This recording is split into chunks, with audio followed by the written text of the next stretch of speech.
एक बार नैमिषारण्य के निवासी ऋषियों ने संसार के कल्याणार्थ को सूत जी से पूछा, हे सूत, कलिकाल में लोगों के बालक किस तरह दीर्घायु होंगे, सो कहिए। सूत जी बोले, जब द्वापर का अंत और कलयुग का आरंभ था, उसी समय बहुत सी शोकाकुल स्त्रियों ने आपस में सलाह की कि क्या इस कली में माता के जीवित रहते पुत्र मर जाएंगे। जब ने आप आपस में कुछ निर्णय नहीं कर सकी तो गौतम जी के पास पूछने के लिए गई। जब उनके पास पहुंची तो उस समय गौतम जी आनंद के साथ बैठे थे। उनके सामने जाकर उन्होंने मस्तक झुकाकर प्रणाम किया।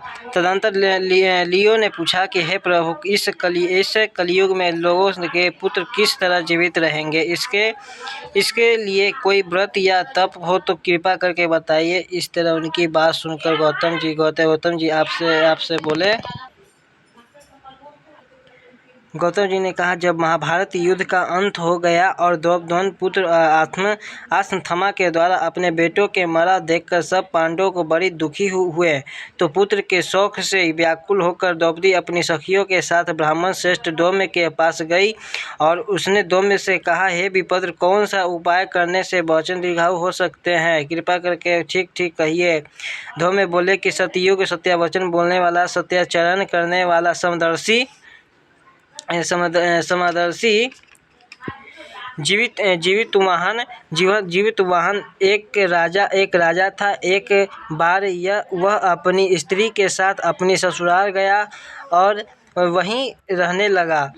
एक दिन आधी रात के समय पुत्र के शोक से व्याकुल कोई स्त्री रोने लगी, क्योंकि वह अपने बेटे के दर्शन के निराश हो चुकी। मुझे बूढ़ी माता के सामने मेरा बेटा मरा जा रहा था। उसका रुदन सुनकर राजा जीवितवाहन का दोनों मानो हृदय विदीर्ण हो गया। जब वह तत्काल उस लोग स्त्री के पास गया और उसने पूछा कि तुम्हारा बेटा कैसा मरा है। बूढ़ी ने कहा कि गरुड़ प्रतिदिन आकर गांव के लड़कों को खा जाता था। इस पर दयालु राजा ने कहा, माता, अब तुम रो मत, आनंद से बैठो, मैं तुम्हारे बच्चों को बचाने का यत्न करता हूँ। ऐसा कहकर राजा ने उस स्थान पर गया जहाँ गरुड़ आकर प्रतिदिन मांस खा गया करता था। उसी समय गरुड़ के उस पर टूट पड़ा और राजा के शरीर का मांस खाने लगा। जब अतिशय तेजस्वी गरुड़ ने राजा को बायां अंग खा लिया तो झटपट राजा ने अपना दाहिना अंग फेर कर गरुड़ के सामने कर दिया। यह देखकर गरुड़ जी ने कहा, देवनियों, मैं तुम कौन हो? मैं तुम मनुष्य तो नहीं जान पड़ते। अच्छा, अपना जन्म और कुल बताओ। पीड़ा से व्याकुल मान वाले राजा ने कहा कि हे पक्षीराज, इस तरह का प्रश्न करना व्यर्थ है। तुम अपनी इच्छा भर मेरा मांस खाओ। यह सुनकर गरुड़ रुक गए और बड़े आदर से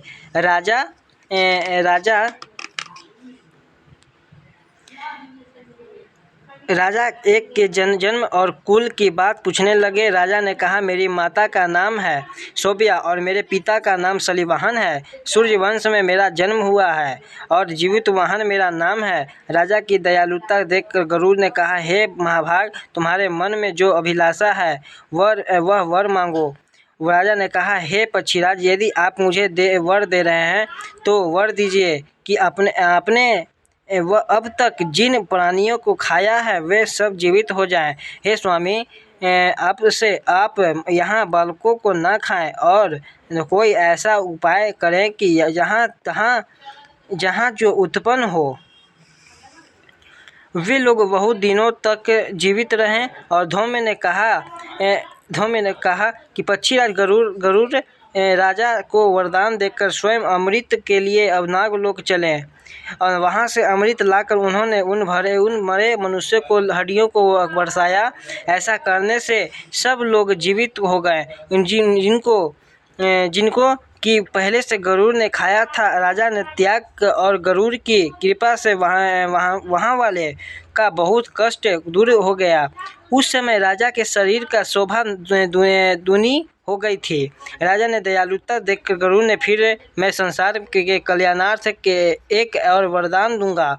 आज आश्विन कृष्ण सप्तमी से रहित शुभ अष्टमी तिथि को आज ही तुमने यहाँ की प्रजा को जीवित दान दिया है और हे वत्स अब से यह दिन ब्रह्म भाव हो गया जो मूर्ति भेद से विविध नामों से विख्यात है। वही त्रिलोकी से पूजित दुर्गा अमृत प्राप्त करने के अर्थ में जीवित पुत्रिका कहलाई है। तो सो इस तिथि को जो स्त्रियाँ उस जीवित पुत्रिका की और कुश की आकृति बनाकर तुम्हारी जो पूजा करेगी तो दिनों उनका सौभाग्य बढ़ेगा और वंश की भी बढ़ती होती रहेगी। हे महाभाग उस विषय के से विचार करने की भी आवश्यकता नहीं है। हे राजन सप्तमी के रहित और उदया तिथि को अष्टमी को व्रत करें, यानी सप्तमी से वृद्ध अष्टमी जिस दिन हो उस दिन व्रत न कर शुद्ध अष्टमी को व्रत करें और नवमी में पालन करें। यदि इस पर ध्यान न दिया गया तो फल नष्ट हो ही जाएगा और सौभाग्य तो अवश्य नष्ट हो जाएगा। जीवित वाहन को इस तरह का वरदान देकर गरुड़ वैकुंठ धाम को चले गए और राजा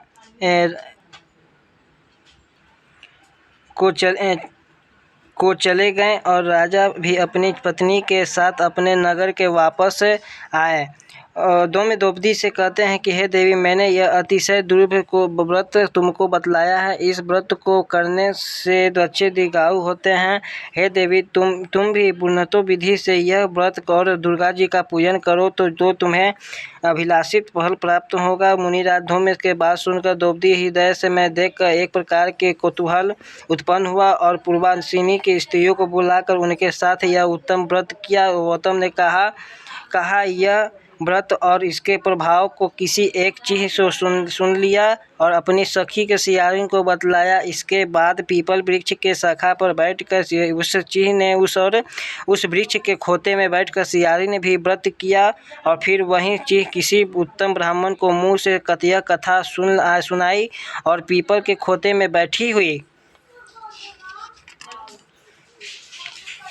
अपनी सखी को सुनाया। सियारी ने आधी कथा सुनी थी कि उसी भूख लग गई और वह उसी समय सब से भरे हुए शमशान में पहुंची। वहां उसने इच्छा भर बांस का भोजन किया और चीह ने बिना खाए पिए रह गई और सवेरा हो गया तो सवेरे वह गौशाले में गई और वहां गौ का दूध पिया। इस तरह नवमी को उसने पालन किया।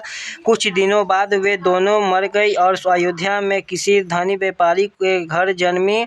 संयोग से दोनों के जन्म एक ही में हुआ, जिसमें सियारिन ज्येष्ठ हुई और चीह छोटी। वे दोनों सभी शुभ लक्षणों से युक्त थी, इसलिए बड़ी लड़की काशीराज के और छोटी उसके मंत्री के साथ गाय प्रत्य के अग्नि के सामने विधि पूर्वक ब्याही गई और पूर्व जन्म के कर्म फल को मृगनयनी रानी हुई।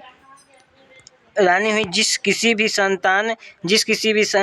संतान को उत्पन्न करती वह मर जाती थी और पूर्व जन्म की बातों को स्मरण करने वाली मंत्री की पत्नी के अष्ट वसुओं को सदृश तेजस्वी 8 बेटे उत्पन्न किए और सभी जीवित रह गए। अपनी बहन के पुत्रों को जीवित देखकर ईर्ष्या वंश राजपत्नी ने अपने स्वामी से कहा, यदि तुम मुझे जीवित रखना चाहते हो तो इस मंत्री के भी पुत्रों को उस जगह पर भेज दो जहाँ पर मेरे बेटे गए और अर्थात इन्हें मार डालो।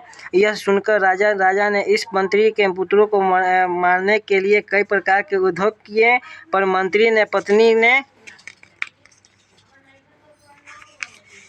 जीवित पुत्रिका के पुण्य बल से बचा लिया। एक दिन राजा ने अपने आदमियों से उन पुत्रों का सिर कटवा कर पिटारी में रखवाया और वह पिटारी उनकी माता मंत्री पत्नी के पास भेज दिया, किंतु वे 8 सिर बेशकीमती जवाहरात हो गए और भले चंगे से वे 8 लड़के अपनी माता के पास वापस चले गए।